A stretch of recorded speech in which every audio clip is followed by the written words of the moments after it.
For lunch today, we're heading into Landstrasse, Vienna's industrial chic district, for a dining experience at Amador, a restaurant where Spanish passion meets Austrian precision in a setting as bold as the cuisine itself. It blends raw minimalist architecture with warm walnut accents, setting the stage for a truly avant-garde culinary performance. Born to Spanish parents in Germany, Chef Juan Amador is no stranger to Michelin stars. He trained under Ferran Adrià at El Bulli, where he developed his contemporary intellectual cuisine, a technical, experimental approach that reinterprets tradition with cutting-edge techniques. His journey began in Germany, where his restaurant earned 3 Michelin stars. In 2011, he relocated to Vienna, bringing his signature style to Austria for the very first time. His Vienna outpost was awarded 2 stars in 2017, before making history in 2019, becoming Austria's first ever 3 Michelin star restaurant, a title it held alone until Steyr joined the ranks earlier this year. Dining at Amador is as much theatre as it is fine dining. The intimate space set beneath a working winery offers a multi-course tasting menu that plays with temperature, texture, and memory. Each plate is a masterclass in creativity, and each bite a glimpse into the mind of the chef who refuses to follow rules. So let's go see what this performance is all about.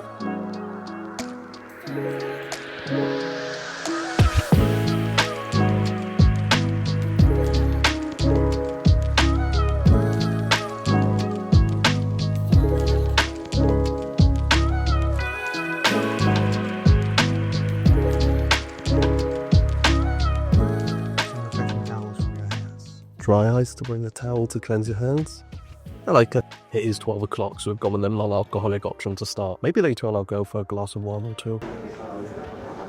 Beautiful napkin. Everything here is branded as well. Napkins branded. The menu came with a little stamp on it, also branded. Even the glassware's got a slight little red touch to it. These are handmade. Oh yeah, it's branded Amador. These are handmade for the restaurant. And the red theme from the Amador branding carries through onto these really lovely made rugs that are underneath every table and chair. Even the seats themselves, super interesting. They're white office swivel chairs, but they're very comfortable, and they've got an additional red cushion. Beautiful menu as well with their branding. They don't call it a menu, they call it culinary notes. There was just one tasting menu on offer at €375. Technically, it had 18 elements, but really, it was more like 6 actual courses padded out with bread and a parade of little bites. First little snack for you, the version of the Tafelspitz. We start with a crispy potato roll. This is filled inside with the beef tartare together with the fresh chives and a little salad of apple on top. So we have a little royale, it's scooped with some horseradish, and on top some pieces of root vegetables. And I'm going to finish with the beef consommé. It's actually good working porridge, and so you were playing some fresh mushrooms, and as the herb, you deer liver dehydrated and also smoked. On the sides, you can find the mousse, which is actually the parsley. What an amazing start, and I've got to say, the presentation. So far, it's been like eating art. Now we serve you another little tapa called la gilda inside of this tiny little tablet. So it's basically the combination of anchovy together with green olives and also pipadas. It's also served together with the tortilla of the mashikush. Such a delicate bite with so much depth and flavour. In between of the leaves, you're going to find some textures of sheepwool with the full wrap puree and the little piece of anchovy for your little veggie napkin, so you can just refresh and sound. Don't eat that. They definitely didn't appreciate my humour there, or they just didn't get it. Look at the gorgeous layers on that. It's so intricate. You've got the mousse, the jelly, with say some sliced grapes, the smoothness and the creaminess of that foie gras pate, the crispiness and the freshness those slices of apple bring, and then a very slight fishiness from that anchovy. Definitely, in recent memory, some of my favourite Amuse Bouche I have had. We're starting with our moment of the bread, where we serve you 2 different types of sourdough bread, and with that we're serving Castillo de Canino. It's a mixture of 3 different types of olives, and in this way it's only produced for us. Okay, so interesting to note, there was 5 Amuse Bouche on the menu. I know with the first one I got like a Royale with that little Viennese thing, but it does say Norway lobster, panna cotta. Get a video of me butchering this. The plateware as well has also got this handmade texture. It runs through everything, all the dishware here. It's really beautiful. Still, it's coming for you. One more dish before we start the real menu. I brought with the Heritage Blue Ramperier. Normalmente this is a stainless steel, first fermentation. It's interesting that they said that they bring you another course before the caviar. I wonder if they realise that they've missed out on Amuse Bouche, or this is just the structure of it. Because I wasn't watching to see if other tables got served something else that I didn't. Right now we serve you little panna cotta faced on stracciatella, served together with a tiny green piece called lagrimas. They are also called the caviar of the land, a sauce round based on tomato with a piece of Norway lobster. Ratacella, lobster, and peas. But special peas. She wasn't joking when she said those peas with a caviar of the land. They have that incredibly similar characteristic to caviar, where it almost feels like there's not a liquid inside at all, but the way it feels in your mouth when you eat it, you get that burst of sweetness and flavour coming through, and that succulent piece of lobster in the middle. So much going on, so technical. Honestly, if the meal ended here, I'd be fine for these tapas and the bread service so far. Incredible. So I've just come back to the table. They've replaced the napkin, and it's a slightly different one. We have our iced beurre blanc ground. We have some pumpernickel, so like a mold bread. Then we also have the oyster formed from hazelnut look. On top we have the N25 caviar. There's a lot of acidity going on those pieces of hazelnut at the bottom, bring everything together. There's a lot going on with this dish. The beurre ice cream, it's velvety, it's creamy. It brings so much freshness and acidity. Toothbrush with kohlrabi and the buckwheat lasers. Yet another gorgeous plating. So it looks so intricate as well. Got these kohlrabi ribbons. Oh, look at that. That is beautiful. The fish is, just look at that. It's like springy. The texture of the fish is beautiful. So fresh and vibrant, that sauce. I didn't feel the mussels brought anything to that dish at all. Currently 1:30, so I've been sat here for about an hour and a half. I've gotten up once. These chairs aren't the most comfortable for long-term sitting. They are slightly firm and hard. Staff came to my table, filled up my water glass, didn't take an empty champagne glass. Glassware as well, so beautiful. Not sure what this brand's called, it's like MC something. It's not perfectly round, it's almost like angular, hexagonal, so intricate. The carabiniero the sauce, we also have a bit of horseradish, and next to it we have the white asparagus and the pumpkin seeds vanilla oil. The veal tongue and the crisp. The tongue is creamy, it's fatty, it's rich. Paired that with the pickled asparagus, the crunchy texture from that balanced that all out beautifully. That sauce I could eat by the spoonful. It's buttery, it's nutty, and the carabinero is cooked perfectly. There's an incredible amount of Spanish influence to pretty much every single one of these dishes. Peromino, Louis Saint-Georges, the premier. I'm serving the oil as a little bit chill. Huge fan of these glasses. Brand is called MT. Found it. It's a brand called Mark Thomas. Yes, it does seem as well that everyone has allocated jobs. It's the person that puts the thing on the table. It's their job to remove it. So nobody else other than sommelier came to pick up glasses. Empty glasses went after a while on the table. I don't mind. This table's massive. There could be 15 empty glasses and wouldn't affect it. They clearly see it. One came to top up my water, another came to bring cutlery, and then the sommelier came back. And only then was the wine glass removed. I just found it slightly peculiar. The life they've given for the pigeon dish got a beautiful inlaid design. The pacing feels slightly off. As in, there's very random gaps between stuff. The first bunch of stuff came very, very quickly, bang, bang, bang.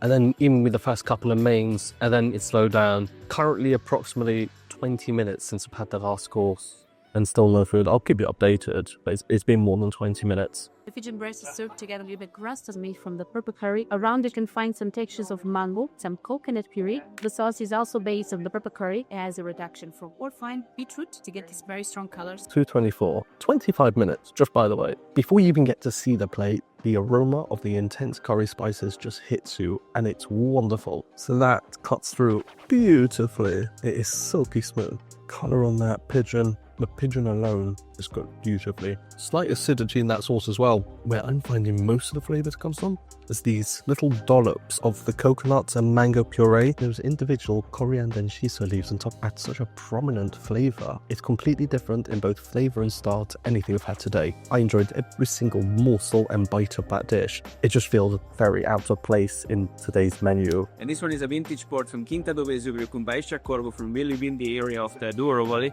Not my favourite kind of dessert wine. Ricotta wall, signature dessert from chef. So the little Lego itself is a seasoned jingle, beetroot raspberry sorbet, and we finish with some textures of beetroot and raspberries. The main part of the dish, the Brit, the texture is like a set custard.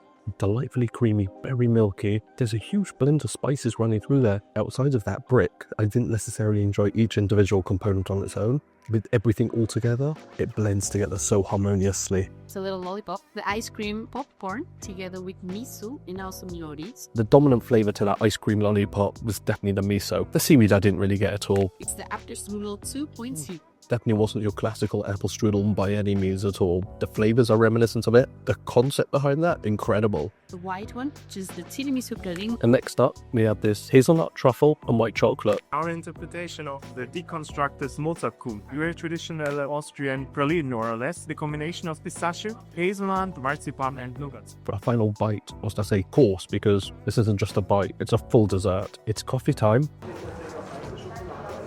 Don't think I've ever had Austrian whiskey, so why not? When in Austria. The total for lunch today came to just over €500, excluding service. So that wrapped up my experience here today at Restaurant Amador, a space that strikes a curious balance between rustic charm and modern flourish. From the exposed brick walls to the castle-esque chandeliers and the bold and very prominent Amador branding pretty much everywhere you look. At times it did feel like there was a little too much being thrown in your face, down to the diffuser in the toilet. Though being a single elongated space, has been cleverly sectioned. Intimate corners, a wine station, a couch nook, each offering its own personality. Even the chairs, which feel more corporate office, fit into the space. I questioned the chairs as I sat down on them. I wasn't sure how comfortable they would be, but overall, after the 3.5 hours, they were completely fine. The service was intriguing. Well, to start with, the staff, they are dressed in a very relaxed attire, untucked grey shirts to white-soled sneakers. They all have this lovely, friendly, personal, chatty touch to them.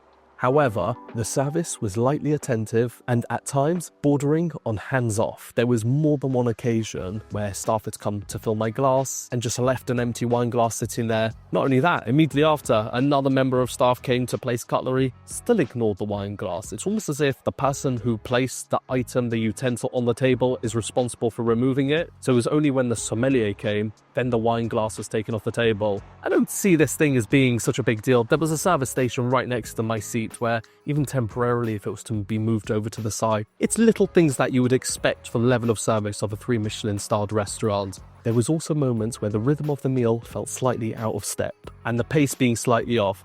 At the beginning, there was a flurry of course after plate after plate, but after that, the gaps from the toothfish to the carabinero to the pigeon were over 20 minutes in between each course. That being said, there's a quiet precision in the details too. From fresh napkins every time you stood up from the table, to the staff only handing the cutlery wearing gloves. And now let's get into the food, because that of course is where it really counts. The Spanish influence of Chef Juan Amador is very, very evident. Outside of a few dishes, I would never have guessed that I was not in a Spanish restaurant. Every single dish was masterfully executed, from the textures to the flavors to the masterful precision in plating. Pretty much every single course was an art piece unto itself. They were visually stunning, and not just the food, the plateware too, which I learned Chef Juan has made specially for his restaurant. The one dish that completely threw me off guard was that pigeon dish. Out of nowhere, within this heavily Spanish influenced menu, all of a sudden you've got this Indian influenced dish. It was an incredible dish. I personally thought it was completely out of place on this menu. The food is what really shone through today above everything else. And as usual,